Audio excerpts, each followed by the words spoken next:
Prenons un smartphone. Si je le démonte et que je mets de côté la batterie, l'écran, la carte mère et la coque, chaque partie a demandé des matières premières, émis des déchets et consommé de l'énergie pour être fabriquée. Cette énergie est le plus souvent du pétrole pour le transport et de l'électricité pour alimenter les machines, éclairer et chauffer les usines. En fonction du pays où est construit telle ou telle partie du téléphone, l'électricité n'est pas faite à partir des mêmes ressources primaires. Certains pays utilisent beaucoup de gaz, d'autres du charbon, certains des centrales nucléaires ou des énergies renouvelables. Cela donne une électricité qui demande pour être produite plus ou moins d'émissions de gaz à effet de serre, responsables du dérèglement climatique. Ces gaz sont multiples, mais on a choisi, pour que ça soit plus simple, de les mesurer en équivalent CO2, le dioxyde de carbone étant le gaz qui a le plus d'effet sur le réchauffement, de par les quantités astronomiques qu'on envoie dans l'atmosphère et le temps qui va y rester. En France, les émissions de gaz à effet de serre sont de 11 tonnes équivalent CO2 par habitant. Pour respecter les accords de Paris et un réchauffement de plus 2 degrés horizon 2100, il faudrait baisser ce chiffre jusqu'à atteindre entre 1,6 et 2,8 tonnes par habitant, entre 4 et 6 fois moins. Chaque partie du téléphone représente un bout de ce bilan CO2, enfin un bout de mon bilan CO2, vu que c'est un de mes vieux téléphones. À ça, il faut ajouter toute la période de fonctionnement du téléphone, depuis son achat jusqu'à la poubelle, ce qui dure environ 3 ans, pendant lesquels on consomme de l'électricité pour recharger le téléphone, ce qui entraîne aussi des émissions de gaz à effet de serre. Puis enfin, il faut de l'énergie pour le recycler ou le détruire. Si on additionne tout, les gaz à effet de serre émis dans l'atmosphère pour la fabrication du téléphone, pour l'utilisation du téléphone pendant 3 ans, et pour sa destruction, on obtient son empreinte carbone. Et ce qu'on va voir dans cette vidéo, c'est pas uniquement l'empreinte carbone d'un téléphone ou d'un ordinateur, mais celle de tous les appareils qui forment Internet et qui sont Internet.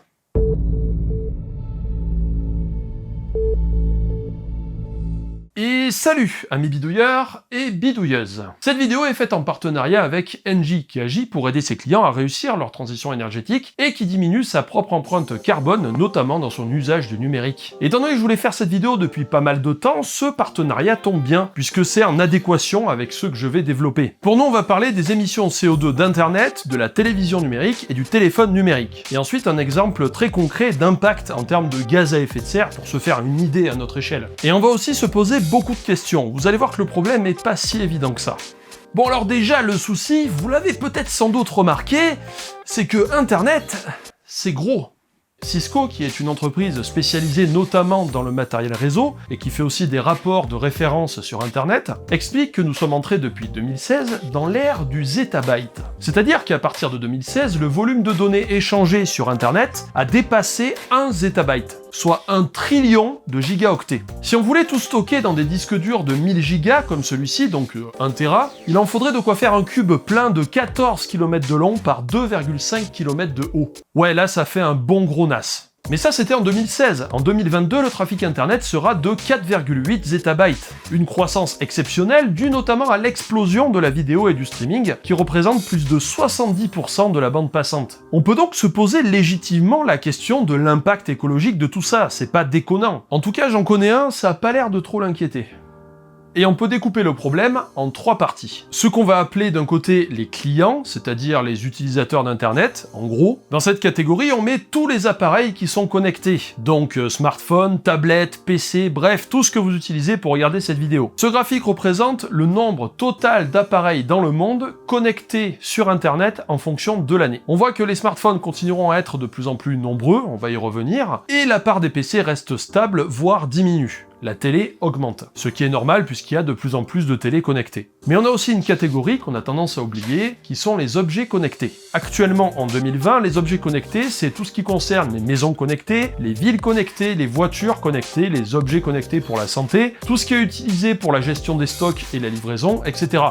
On s'en rend pas forcément compte, mais on estime qu'en 2022, les objets connectés représenteront la moitié des appareils connectés sur Internet, et ça continuera à grossir. On a ensuite les réseaux de diffusion média et Internet en lui-même, c'est-à-dire tous les réseaux qui permettent la communication. J'ai fait 2 vidéos sur le fonctionnement d'Internet, si ça vous intéresse. En gros, c'est un méga réseau constitué de milliers de réseaux, tout ça a un coût énergétique et écologique. Et pour finir, les data centers, ou les centres de données, qui sont des bâtiments ou des espaces dans lesquels se trouvent des serveurs qui sont connectés à Internet Internet et qui héberge les services. Un service, ça peut être un site web, comme YouTube, mais il n'y a pas que le web sur Internet. Il y a plein d'autres trucs, comme du stockage, une base de données pour gérer les informations envoyées par les objets connectés, les transactions financières, les réseaux des entreprises, le peer-to-peer, la téléphonie par IP, etc., etc. Si vous voulez plus de détails sur comment sont délimitées les études que je vais utiliser, je vous invite à les lire, les liens sont dans la description. Pour calculer l'impact écologique en termes de gaz à effet de serre de tout ça, on prend chaque partie et on calcule combien ça émet de CO2 pour être construit, puis pour être utilisé. On appelle ça le cycle de vie. On l'a vu en début de vidéo avec le smartphone. Alors normalement, il faudrait aussi intégrer la destruction ou le recyclage des appareils dans le bilan. Ils ne sont pas présents dans l'étude que j'utilise, mais c'est négligeable de toute façon par rapport au reste. On intègre aussi dans le cycle de vie d'autres impacts, comme la consommation des ressources ou d'eau, mais cette vidéo est déjà assez dense comme ça, donc on va se concentrer sur le gaz à effet de serre. Si vous voulez en savoir plus, là encore, il y a des liens dans la description. Alors bon, ça paraît simple, dit comme ça. Non, en fait, pas du tout. Ça paraît pas du tout simple, même dit comme ça. Et c'est vrai, c'est pas simple du tout. Parce qu'il faut connaître quelles ressources et quelle énergie est consommée pour fabriquer tous les appareils, et il faut connaître ensuite leur consommation énergétique en fonction du pays. Pour ça, on utilise des bases de données avec les impacts des appareils, la consommation de certains secteurs industriels, etc., etc. À partir de ces données, on va faire des estimations statistiques en prenant en compte les futures évolutions des marchés. Il faut toutefois noter une chose importante. En effet, pour ce genre d'études, créer un jeu de données fiables est extrêmement compliqué. Il faut analyser chaque secteur de l'industrie et les fournisseurs, ce qui nécessite de mettre en place des protocoles de mesure et de trouver des entreprises qui acceptent de fournir des données qui peuvent être sensibles. Ce genre de base de données représente des années de travail qu'il faut en plus actualiser chaque année. Elles sont donc gardées jalousement par ceux qui les ont construites, car c'est leur modèle économique, tout simplement. Pour améliorer l'efficacité des études et des projections, il faudrait créer une base ouverte qui serait accessible à n'importe quelle équipe de recherche, qui serait donc plus fiable et avec lesquelles on pourrait avoir plus de résultats. Le problème est donc connu et on connaît la solution, il faut juste trouver le pognon pour le faire.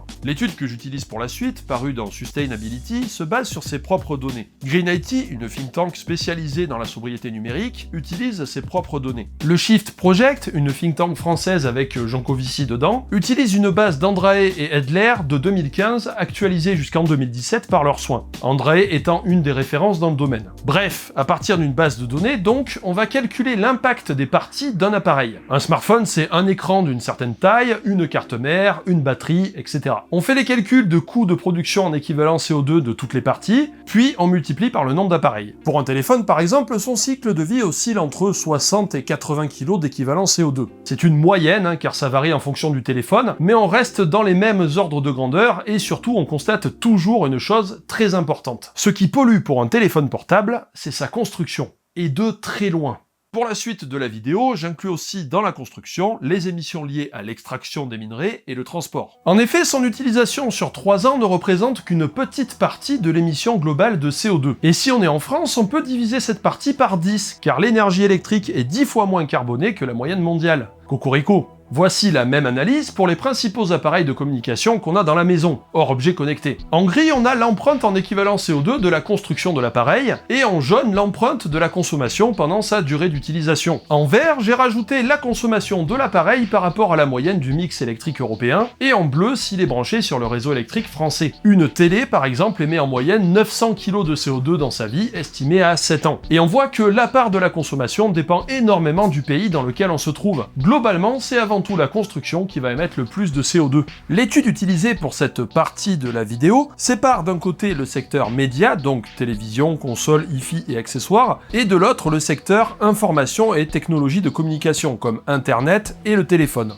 On retrouve donc les 3 secteurs, les appareils utilisateurs, les réseaux, donc Internet, mais aussi les réseaux de diffusion média, la télévision par satellite, etc., et les data centers. Il n'y a pas les crypto-monnaies par contre. Toujours pareil, en gris l'empreinte carbone due à la fabrication de tous les appareils, et en jaune l'empreinte carbone de la consommation propre de tous les appareils pendant leur durée d'utilisation. Le réseau et les data centers étant parfois regroupés sous l'appellation d'infrastructure en fonction des études. Et là on a plusieurs surprises. Pour moi, peut-être pas pour vous, mais pour moi, ouais, carrément. Premier truc étonnant, on a tendance à penser que ce sont tous les data centers qui polluent le plus. Évidemment, un data center représente une grosse consommation énergétique et donc des émissions de gaz à effet de serre. Mais c'est finalement une illusion, car si un data center consomme beaucoup d'énergie, en réalité ils sont extrêmement optimisés. Enfin aujourd'hui, parce que ça n'a pas toujours été le cas. Pour vous donner une idée de cette optimisation, il faut voir ce graphique qui vient de l'IEA, pour Agence internationale de l'énergie. De la période allant de 2010 à 2019, le trafic internet a été multiplié par 12, la puissance de calcul demandée aux serveurs par plus de 7, et la consommation mondiale des data centers n'a quasiment pas varié. Elle est restée aux alentours de 200-250 TWh selon les sources. C'est environ la moitié de la consommation électrique française.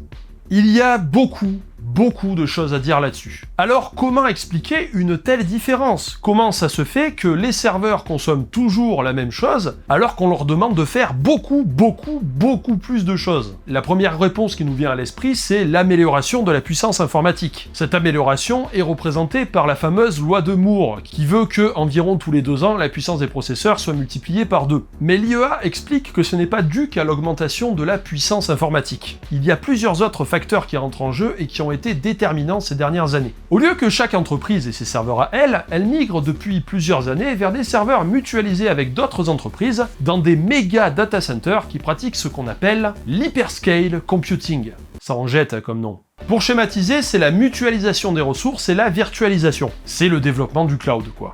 Bien sûr, je simplifie à mort parce qu'il faudrait une vidéo rien que pour développer ça. S'il y a des gens motivés pour développer dans les commentaires, allez-y. Ainsi, on estime qu'aux États-Unis, les entreprises qui ont des petits data centers en migrant vers des gros data centers pratiquant l'hyperscale computing, le gain de consommation serait de 25%. Alors ça ne veut pas dire qu'il faut tout mettre dans le cloud, car ça pose aussi des problèmes de sécurité. Il ne faut pas oublier que le cloud, c'est l'ordinateur de quelqu'un d'autre, mais il est indéniable que la mutualisation permet de faire plus avec moins. Et aussi parce que je sais que la question va m'être posée, au niveau individuel, je ne sais pas si le cloud permet de augmenter ou de réduire notre consommation. Parce que c'est pas exactement le même usage, c'est pas exactement la même chose. Un autre facteur d'optimisation est l'amélioration du refroidissement des data centers. Le PUE, qu'on peut traduire par indicateur d'efficacité énergétique, sert à évaluer l'efficacité du refroidissement de data centers. En 2010, le PUE moyen était aux alentours de 1,7. C'est-à-dire que pour 100 watts consommés par un serveur, on utilisait 70 watts pour le refroidir et pour alimenter tous les systèmes annexes. Aujourd'hui, les data centers ont réussi à descendre leur PUE jusqu'à 1,2, voire 1,1. Pour 100 watts consommés par le serveur, on utilise entre 10 et 20 watts pour le refroidir. Et enfin, un autre facteur qui ne joue pas sur la consommation mais sur les émissions de CO2, c'est le fait que les data centers consomment beaucoup d'énergie bas carbone, environ 40% de l'énergie consommée. Par exemple, Microsoft achète à Engie de l'électricité d'origine renouvelable pour ses machines localisées au Texas, où le mix électrique de base est fortement carboné. Deuxième truc qui m'a étonné, les émissions de gaz à effet de serre des réseaux de communication sont au moins aussi fortes que les data centers, ce qui peut paraître contre-intuitif. C'est vrai quoi, je me dis pas qu'entre Google et mon PC, il y a des grosses machines qui consomment pas mal, et que cette consommation électrique entraîne des émissions de gaz à effet de serre. En 2015, la consommation électrique des réseaux était estimée à 242 TWh, les réseaux filaires comme l'ADSL ou la fibre représentant à peu près la moitié de la consommation, et l'autre moitié étant les réseaux sans fil comme la 3G ou la 4G. Ce qui changera peut-être avec la 5G qui consomme moins pour la même quantité de données échangées. Et enfin, le troisième truc étonnant, la partie qui émet le plus de gaz à effet de serre, c'est les appareils des utilisateurs. Alors attention, quand on parle d'appareils utilisateurs, c'est aussi bien dans un cadre privé que professionnel. C'est aussi le PC de Jean-Guy de la Compta, et ça prend en compte aussi les objets connectés. Si c'est le plus gros de la consommation, c'est parce que l'utilisation n'est pas optimisée, tout simplement. Quand nous utilisons un ordinateur plus un écran pour aller voir quelques mails, un serveur mettra à profit la même quantité d'énergie pour traiter beaucoup plus d'informations.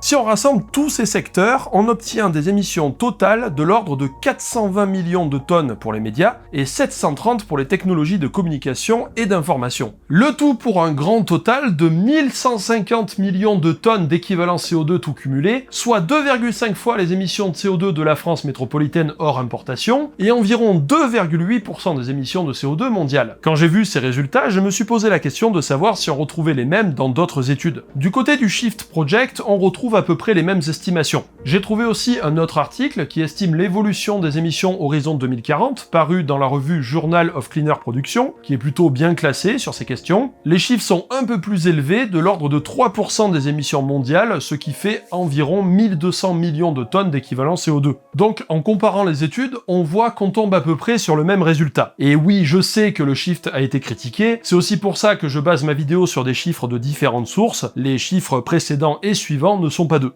Alors, 2,8 ou 3% des émissions mondiales de gaz à effet de serre, c'est quand même pas grand-chose, non ? Pour comparaison, l'agriculture représente environ 13% des émissions globales. Donc oui, dans l'absolu, c'est pas énorme, mais il faut être vigilant, car les émissions ont doublé entre 2009 et 2020, ça va extrêmement vite. Une fois qu'on a vu ça, on a déjà une meilleure idée de ce que représentent les émissions de gaz à effet de serre du numérique, et de comment tout ça est réparti. Maintenant, il faut voir comment tout ça va évoluer.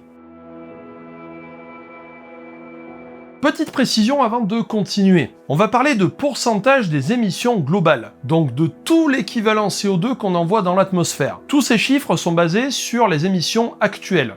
Alors, l'étude parue dans Sustainability estime que les émissions devraient stagner jusqu'en 2020, c'est-à-dire jusqu'au moment où sort cette vidéo. Cette estimation est mise à mal par celle du Shift Project, qui estime que les émissions de gaz à effet de serre passeraient de 3% pour les émissions mondiales en 2015 à 4% en 2020 pour monter à presque 8% en 2025.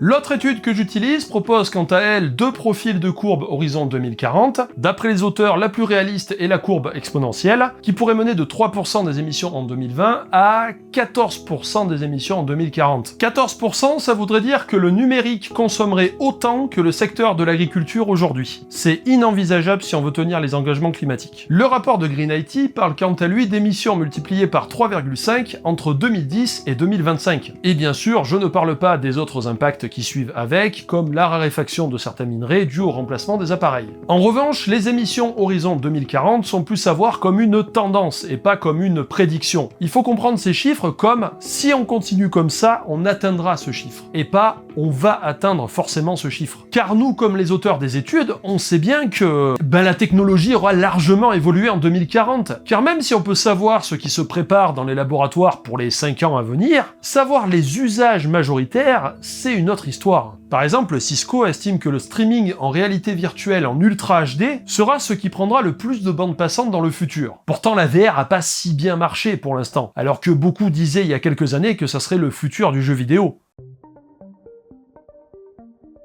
En tenant compte de tout ça, voyons ce qui risque le plus de faire augmenter les émissions. Dans le futur, on s'attend à une augmentation du nombre de smartphones, qui est déjà bien implanté au niveau mondial et continue de grandir. Le taux de remplacement des téléphones est aussi très élevé, entre 2 et 3 ans en moyenne. Dans certains pays, il n'y a pas beaucoup d'internet par fibre ou ADSL. C'est donc le mobile qui permet d'avoir accès à internet. Un autre facteur qui risque d'augmenter l'impact du numérique, c'est les objets connectés. D'après Cisco, la moitié des appareils connectés en 2022 seront des objets connectés. Ces appareils sont très divers. Ça va de la caméra de surveillance Full HD voire 4K qui envoie des données 24 heures sur 24, à l'interrupteur intelligent pour la chambre, en passant par la box internet ou le capteur de vibration sur une machine dans une usine. Les entreprises utilisent de plus en plus d'objets connectés pour surveiller des installations à distance par exemple. On en aura de plus en plus en ville aussi. Et c'est pas tant la consommation énergétique de ces objets qui risque de poser problème, que leur fabrication qui consomme des ressources et émet des gaz à effet de serre. Green IT pointe aussi l'impact de la télévision, qui certes utilise des technologies qui consomment moins qu'avant, mais augmente en taille, ce qui demande beaucoup de ressources et émet beaucoup de CO2 à sa construction. Du côté de ces fameuses infrastructures, donc réseaux et data centers, on n'est pas à l'abri qu'une technologie permettra encore d'optimiser les réseaux ou les serveurs, ou une hypothétique arrivée des ordinateurs quantiques par exemple. Même si, à chaque fois que j'en parle à quelqu'un qui s'y connaît, il rigole et qui me dit que c'est pas près d'arriver.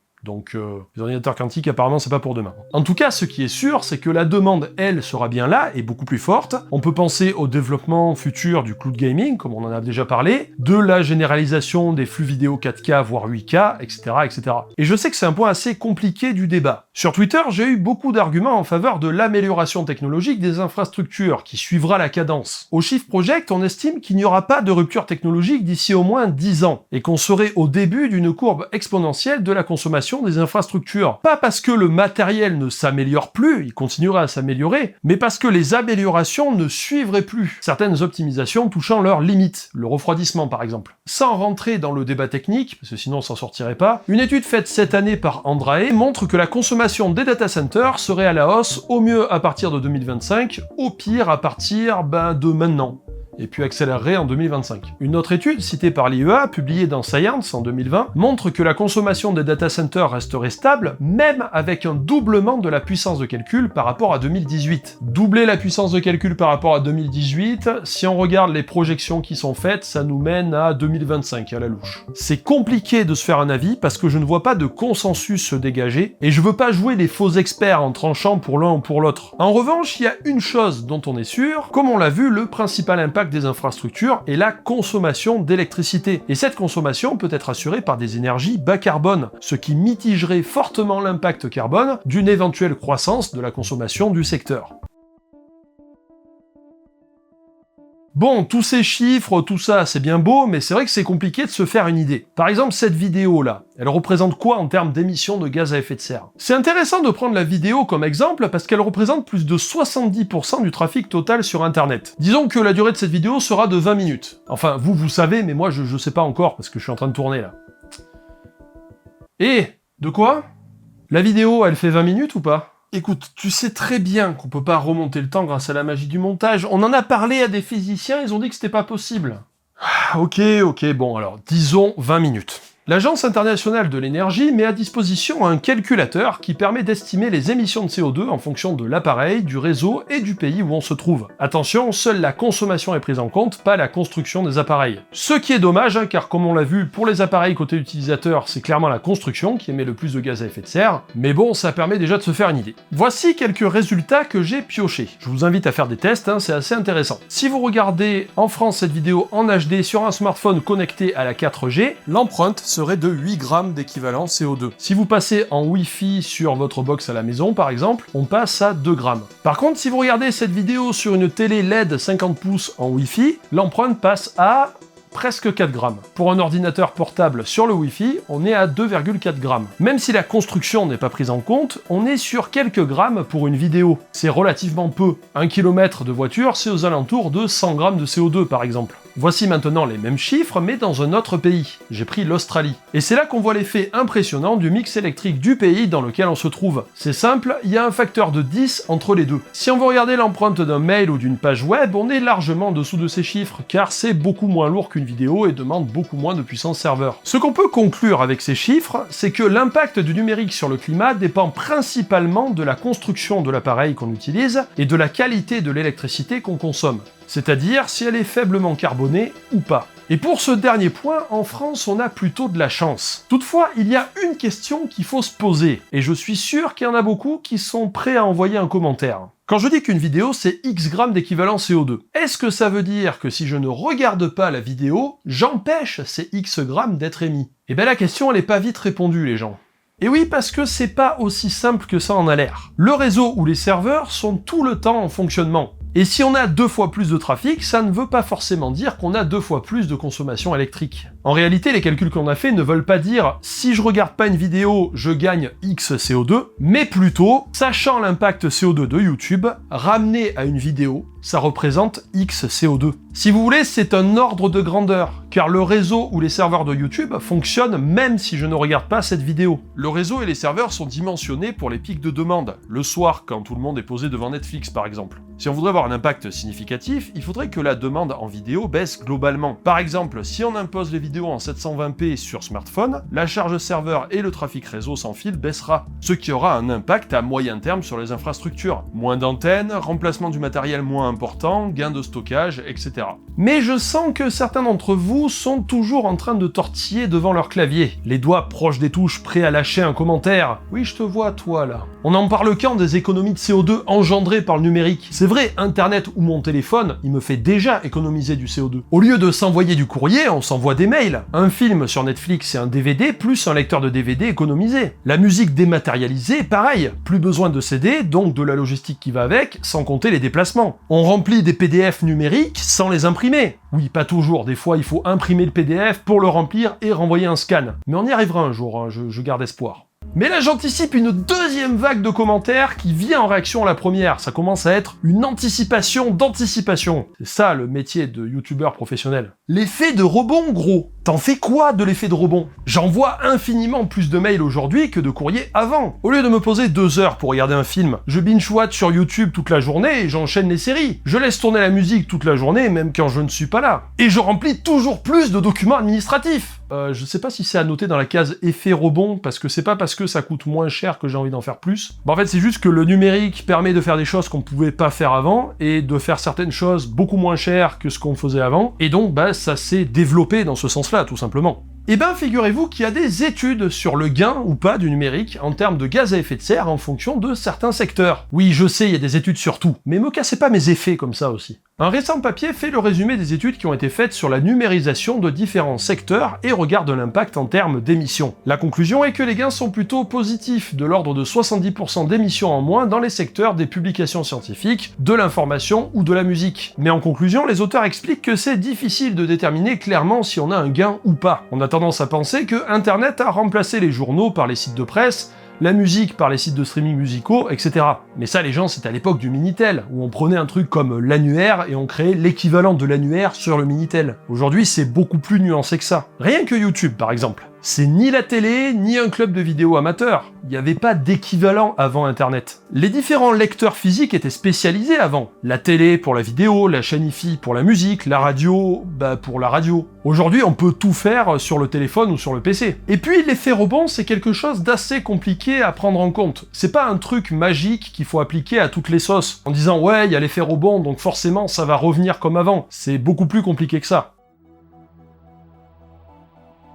Alors, on peut faire quoi? Quelles sont les solutions proposées? Quelles actions on peut faire pour réduire l'impact du numérique sur le climat? On va voir quelques idées pour améliorer le numérique de demain. Je précise que ce n'est pas exhaustif, bien entendu. J'ai un exemple concret du côté d'Engie. Et c'est intéressant car on voit des idées aussi bien du côté utilisateur que du côté infrastructure, car ils ont 2 data centers en France et en Belgique. Niveau matériel, les PC dans les bureaux, les serveurs, etc., ils choisissent selon des normes d'éco-conception. Il existe des labels comme EPIT, la certification TCO, Energy Star, les 80+, pour les alimentations, etc. Ces labels ou certifications sont aussi utilisés pour le matériel grand public. Les 80+, vous connaissez bien les gamers. Ensuite, pour diminuer au maximum l'impact de la fabrication de ces appareils, il faut agir sur la durée de vie des équipements. Et quand le matériel n'est plus assez performant, il est revendu ou donné à des associations, ou revalorisé par le recyclage au lieu d'être détruit. Le site web du groupe Engie est visité 500 000 fois par mois, donc là aussi il y a eu des améliorations. Déjà, on a le Dark Mode, technique consistant à assombrir le fond, ce qui entraîne une réduction jusqu'à 60% de la consommation suivant les écrans. C'est un gain direct sur la consommation des appareils. Il existe des plugins sur navigateur pour passer n'importe quel site en dark mode. On a aussi le lazy loading qui sert aussi à accélérer l'affichage des sites tout en économisant des ressources, et toute une batterie d'optimisation pour optimiser la navigation dans le site, moins d'étapes pour trouver ce qu'on cherche, donc moins de pages chargées, etc.,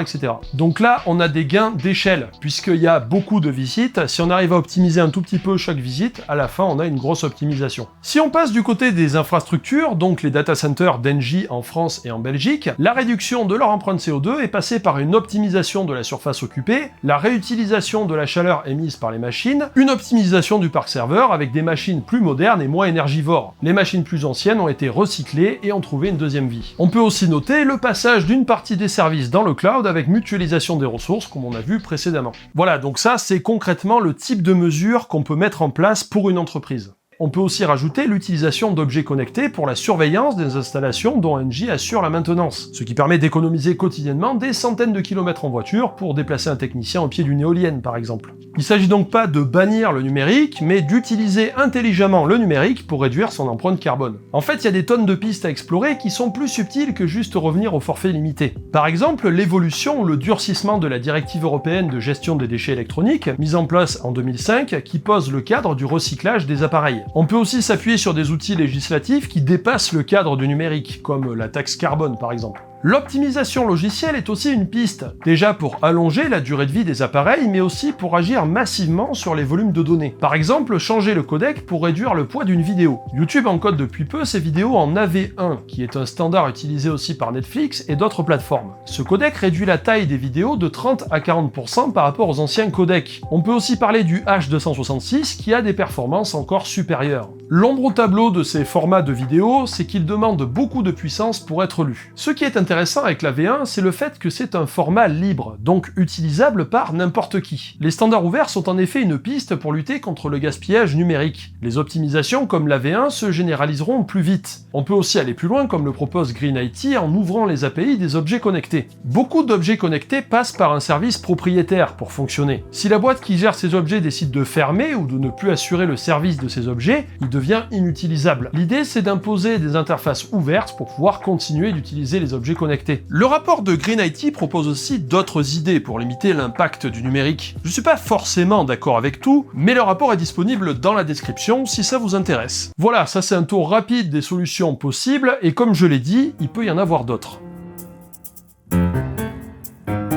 J'espère en tout cas que cette vidéo vous aura permis d'y voir plus clair et de vous saisir des questions qui sont posées. J'ai voulu montrer des pistes de réflexion et montrer ce qui existe et le type d'effort que l'on peut faire, plutôt que de poser un constat alarmiste ou au contraire optimiste, parce que c'est un sujet qui ne doit pas être caricaturé et qui peut être analysé sous plusieurs angles complémentaires. Au début de la vidéo, on a vu le cycle de vie d'un smartphone et son impact carbone. Mais s'arrêter uniquement aux émissions de gaz à effet de serre permet d'appréhender le numérique qu'au niveau du changement climatique. Il faut garder en tête qu'il y a d'autres formes de pollution, comme les déchets liés à la fabrication, la raréfaction des minerais ou la consommation d'eau. On pourrait aussi parler de la société de surveillance, on pourrait parler aussi de l'hégémonie de certains géants du web et de ce que ça apporte ou pas. On peut aussi approfondir la question de l'économie de l'attention et de ses implications, notamment via la publicité. On n'a pas non plus parlé du spam et du faux trafic généré par les fermes à clics, etc., etc. Tout ça joue sur la consommation du numérique et donc a son impact écologique, et montre à quel point la question de la pollution numérique au sens large est un problème complexe où se croisent de nombreux enjeux, et c'est pour ça qu'il est difficile de plier le débat en 3 chiffres bien placés. Toutefois, vous économiserez infiniment plus de gaz à effet de serre avec une visioconférence au lieu de vous déplacer en voiture, même seulement à quelques kilomètres. Et s'envoyer un mail impacte infiniment moins le climat qu'une lettre en papier envoyée par voie postale. Concrètement, le gros levier qu'on a pour le climat au niveau du numérique, c'est de faire durer les appareils. Merci à Engie pour soutenir la chaîne via ce partenariat et pour toutes les explications qui ont été apportées quant à leur engagement dans une démarche numérique responsable. Merci à Myriama, Clément, Marie-Irène, Olivia, Frédéric et toutes les personnes qui sont venues débattre du sujet sur Twitter. Et bien sûr, amis bidouilleurs et bidouilleuses, je vous dis à une prochaine!